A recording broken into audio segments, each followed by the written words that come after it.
গাজীপুরের চন্দ্রায় আধিপত্য বিস্তারকে কেন্দ্র করে দুই গ্রুপের সংঘর্ষে ছাত্রলীগ কর্মী নিহত হয়েছেন। এদিকে যশোর বিজ্ঞান ও প্রযুক্তি বিশ্ববিদ্যালয়ের এক শিক্ষার্থীকে পিটিয়ে আহত করা হয়েছে।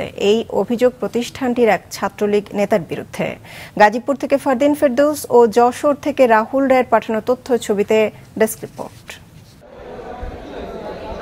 গাজীপুরের কালিয়াকৈর উপজেলার চন্দ্রা এলাকায় জাতির পিতা বঙ্গবন্ধু সরকারি কলেজের দ্বিতীয় বর্ষের শিক্ষার্থী কলেজ শাখা ছাত্রলীগের সাধারণ সম্পাদক আজাদ কামাল হোসেনের নেতৃত্বে গতকাল কলেজ ক্যাম্পাসে র্যাগ ডে অনুষ্ঠানের আয়োজন করে।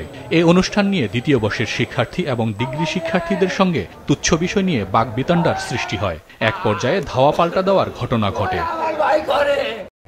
ওই ঘটনার জেরে দুপুরে পৌর ছাত্রলীগ সভাপতি ইমরান খান, তার সহযোগী সাকিব হৃদয়, আকাশ ও হাসান সহ ১০-১২ জন শিক্ষার্থী কলেজ ক্যাম্পাসের মাঠে ডিগ্রির প্রথম বর্ষের শিক্ষার্থী আল আমিন ও কামরুলকে দেখে ধাওয়া দেয়। ক্যাম্পাসের বাইরে তাদের কুপিয়ে জখম করে। স্থানীয়রা উদ্ধার করে উপজেলা স্বাস্থ্য কমপ্লেক্সে নিলে কর্তব্যরত চিকিৎসক আল আমিনকে মৃত ঘোষণা করেন। এদিকে গেল ৩রা মে ফুটবল খেলাকে কেন্দ্র করে গোলযোগে শাহরিনের মাথায় আঘাত ও মারধর করে যশোর বিজ্ঞান ও প্রযুক্তি বিশ্ববিদ্যালয়ের শাখা ছাত্রলীগ নেতা সোহেল রানা।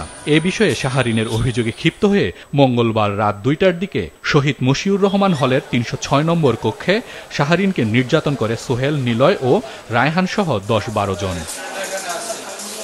পরে গুরুতর আহত অবস্থায় ভোরে শাহরিনকে মোটরসাইকেল যোগে বাসায় পাঠানো হয়। এরপর পরিবারের লোকজন শাহরিনকে যশোর সদর হাসপাতালে ভর্তি করে। আমি বিচার প্রক্টর স্যার নিকটে লিখিত দিয়েছিলাম, স্যার আমাকে এভাবে মারছে, মাথার ভিতরে আমার অনেক রক্তক্ষরণ হয়েছিল, এই গেঞ্জিটা পুরো ভিজে গেছিল। তো এই কারণে মনে করেন পরের দিন রাতে, মানে যদি আমি লিখিত দিচ্ছি তারপর ওই দিন রাতেই, মানে আমার রাত ২টার সময় আনুমানিক আমার এক বন্ধু দিয়ে, মানে ২টা বন্ধু ছিল, বন্ধু দিয়ে ডাকছে রুমে সোহেল রানা ভাই, সে প্রেসিডেন্ট জয়বাবু শাখা। তো উনি ডাকছে রুমে, ৩০৬ নম্বর রুমে। তো গেছি, মানে ভাই ডাকছে বড় ভাই কোনো একটা কারণে। তো গেছি, যাওয়ার পরে রুমের ভিতরে ঢোকাই নিয়ে মার শুরু। সে কি মার, আমার লাইফের সব থেকে কালো রাত ছিল ওইটা। আমি এরকম রাত কখনো দেখিনি। আমি তো ভাবছিলাম যে আমি মারা যাবো। ভিসি স্যারের পদক্ষেপ নেই, কিন্তু পদক্ষেপের পরে কি হয় আমি নিজেও জানি না, যে তারাই আবার দেখে ফিরে ফিরে ওখানে আসছে, আমার বন্ধুরা যারা মারছে।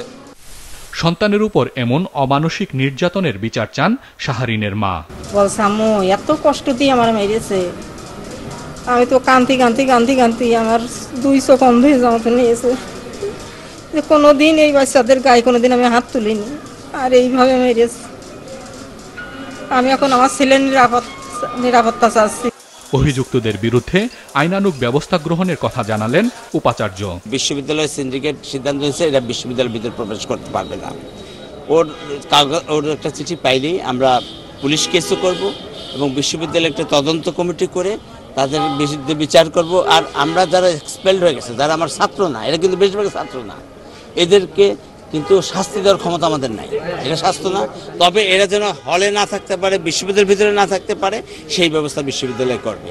সাধারণ শিক্ষার্থীদের হয়রানি করা সহ ক্যাম্পাসে একের পর এক অপরাধের বিষয়ে দায়ীদের বিরুদ্ধে দৃষ্টান্তমূলক শাস্তির দাবি শিক্ষার্থীদের।